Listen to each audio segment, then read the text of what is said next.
తరచూ మనం ఈ కళల మీద వాటి మీద మనకి అవగాహన సదస్సులు ఇటువంటి ఏర్పాటు చేసుకొని అసలు అందరూ మన చిత్ర కళాకారుల గురించి మనం చర్చించుకుంటుంటే కానీ నూతనంగా మనకి బయటికి రావు చాలాను.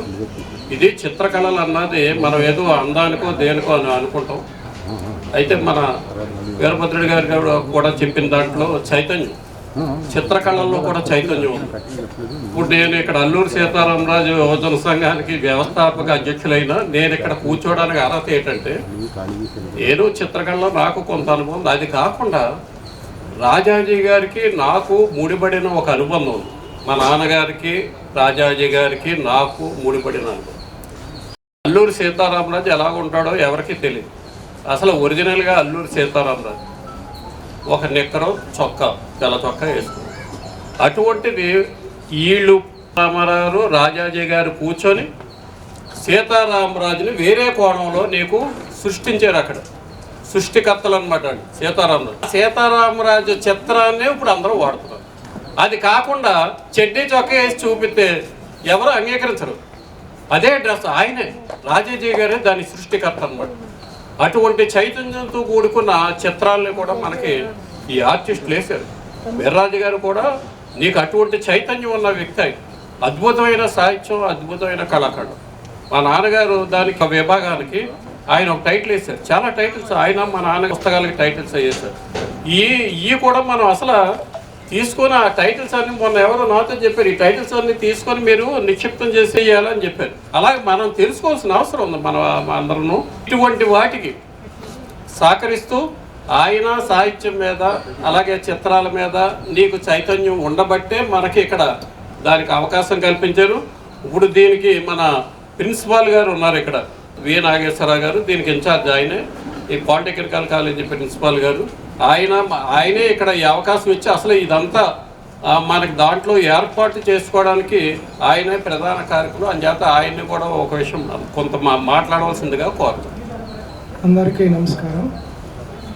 ఈ సభకు చేసిన వాడ్రా వీరభద్రరావు గారు, పడాల భద్రరావు గారు, చేసిన చీఫ్ గెస్ట్ వాసిరెడ్డి పద్మ గారికి, మహిళా చైర్పర్సన్ గారు, అలాగే శీలా గారు, సురమ్మ గారు దంపతులకు, సంజయరావు గారికి నమస్కారాలు. ముఖ్యంగా రామన్న రామారావు గారు అంటే ఆయన ప్రపంచ ప్రఖ్యాతిగాంచిన కళాకారుడు. దానికే కాక దేశానికే కాక విశ్వవిఖ్యాత కళాకారుడు. 125వ జయంతిని మొన్న డిసెంబర్ 8న జరుపుకున్నాం.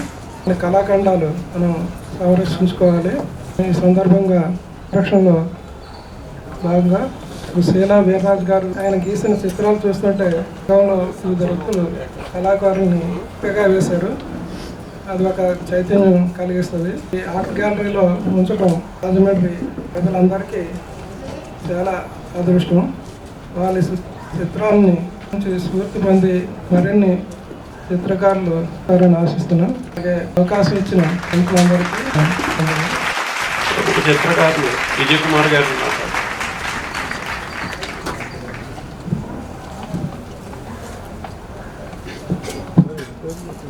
సభకు నమస్కారం. నేను విజయ్ కుమార్. దాని గురించి మీకు పెద్దగా తెలిసి ఉండదు. నేను గుంటూరు వ్యవస్థాపకుడిని. మా నాన్నగారు వారి ఫ్యామిలీ రాజమండ్రి చెందినవాడు. మేము 40sలో గుంటూరు మైగ్రేట్ అయిపోయాము. Roots are here in Rajahmundry. నేను గుంటూరులో ఆర్ట్ అసోసియేషన్ కళాపీఠం అని ఉంది, దానికి సెక్రటరీగా ఉన్నాను గత 25 ఏళ్ళగా. మెయిన్ స్ట్రీమ్ ఆఫ్ ఆర్ట్లో ఒక ఆర్టిస్ట్ కింద తీరుతున్నాను. శిలా వీర్రాజు గారు ప్రముఖులు, పెద్దవారు. వారి నావెల్స్ గురించి నాకు తెలుసు, వారు రాసిన వ్యాసాలు తెలుసు, కానీ ఆర్టిస్ట్ అనేది ఎందుకో నాకు కాంటాక్ట్లో రాలేకపోయింది. I'm really unfortunate in that. ఇవాళ నాకు చాలా రెవల్యూషన్. శిలా వీర్రాజు గారు ఇంత గొప్పగా వేశారా? Almost on par with Namella Ramarao, Varada Venkataratnam గారి స్థాయిలో వారు వేశారు. ఇన్నాళ్ళు నాకు తెలియకపోవడం ఏంటి, మనం ఎక్కడున్నాం, మనం ఎక్కడ we have blind I here. చిన్న వీరభద్ర వారు చాలా గొప్పగా స్పీచ్ ఇచ్చారు. ఈ రెండేళ్ళ excellent speech on art and literature, connections with Rajahmundry, ancient history. Rajahmundry అనేటప్పటికీ ఒక విధమైన కలింత పులకి ఆ సంస్కృతి, ఆ కల్చరు మనకి ఎటుపోయింది పోయింది. మళ్ళీ మనం దాన్ని తీసుకొచ్చే బాధ్యత మనకి ఎంతైనా ఉంది. నేను ఆర్టిస్ట్గా ఆంధ్రప్రదేశ్ బైఫర్కేట్ అయిన తర్వాత ఏదో చాలా ఊహించాను, ఏదో చేయాలి. ఎందుకంటే లలిత కళా అకాడమీ సుమారుగా 40 ఏళ్ల క్రితం క్లోజ్ అయిపోయింది. అది ఎన్టీ రామారావు గారు చేసిన పెద్ద తప్పు అని అన్నాను కానీ బట్ ఆయన చేసిన విషయం అది. పొలిటికల్గా కానీ ఇంకో విధంగా కానీ వారు తీసుకున్న స్టెప్ ఆర్టిస్ట్ని కనుమరుగు చేసేసింది. చాలా సాక్రిఫైస్ అయిపోయారు ఆర్టిస్ట్ పరంగా. నేను ఆలోచించాను, బైఫర్కేషన్లో కొత్త స్టేట్ మనకి ఫామ్ అవుతున్నప్పుడు కొత్త పంద, కొత్త డ్రీమ్ మనకి ఉండాలి, కొత్త ఆలోచనలు మనకంటూ ఒకటి.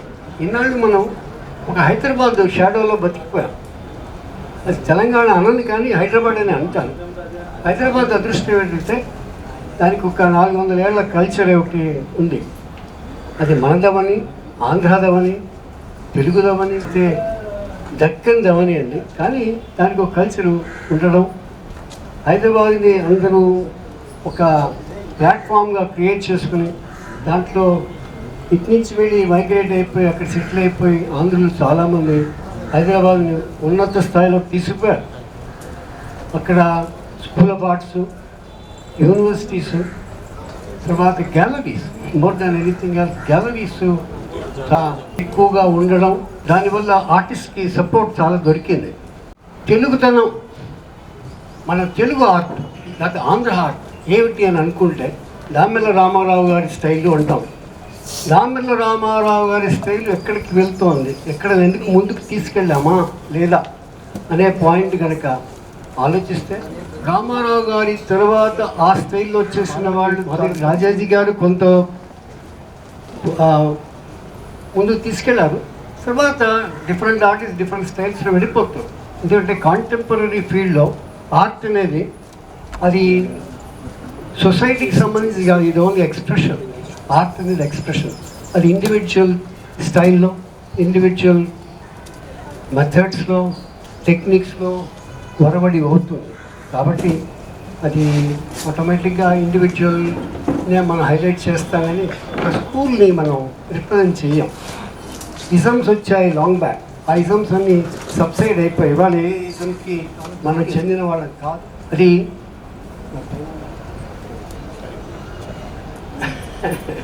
I know this is one constraint we have.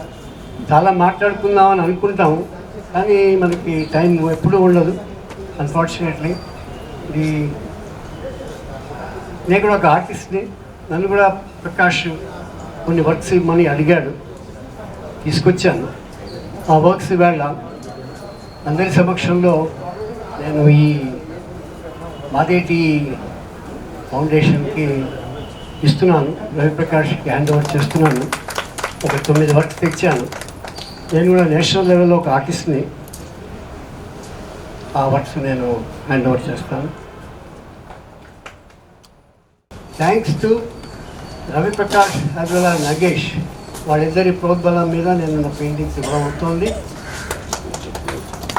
Thank you.